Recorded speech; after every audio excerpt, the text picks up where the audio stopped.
farz, sunnat or mustahab?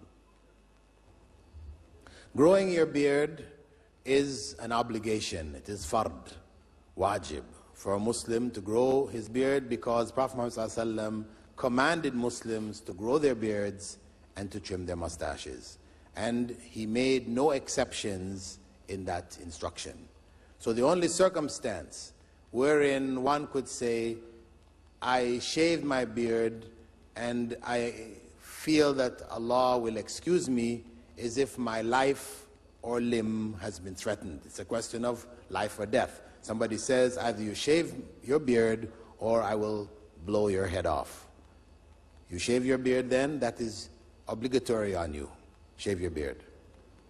But I am very sad to look that many workers of the peace vision of Islam cutting beard, having beard very short. Why? You'll have to ask them.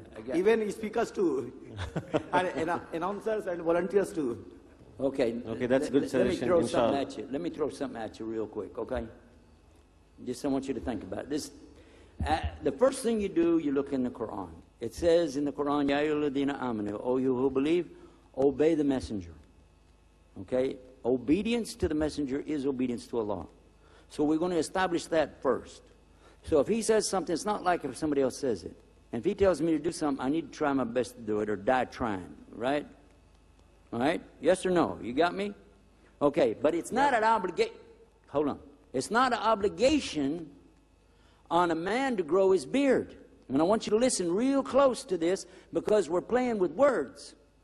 Because a brother came up to me one time, and after we talked about the beard, I went through the books. They got books on this subject. And it's very clear, all four madhab. There's no excuse for you not to have a beard. They all said it. Do it, okay? But listen, they're going to ask you about the beard, and every conference you go to, they're going to ask you about the hijab everywhere you go, and they're going to ask you about riba. It's going to happen, and halal meat. I don't care where I go, I hear the same questions. But so finally, I said, listen, the first thing is the Quran. The second thing we go to is the hadith. And then after that, I'm going to tell you what, just plain old Texas common knowledge, a man doesn't have the obligation to grow a beard, and I'll show you why. Because a man came to me after the conference, he said, listen, I want you to pray for me. He's smooth face. He said, I want you to pray for me. I said, okay, what do you want me to pray for? He said, I want you to pray I'll grow my beard. I said, I can't do that. He said, why? I said, that's shirk. He said, what? I said, that's shirk. I can't pray for you to grow a beard. Allah is the one growing the beard. It's not your obligation to grow it. It's your obligation to stop cutting it off. I'll pray for you that you'll stop cutting off what Allah grows, but you don't know how much Allah grows. Some people don't have any beard. How could it be an obligation on somebody who doesn't have any hair coming out of their face?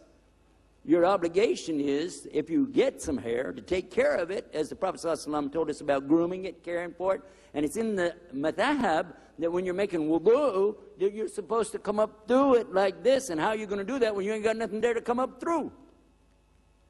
And then finally, one of the brothers who was down in Mississippi, he said, yeah, but he said, I got a problem with my wife. She wants me to be clean shaven. I said, I got to ask myself a question.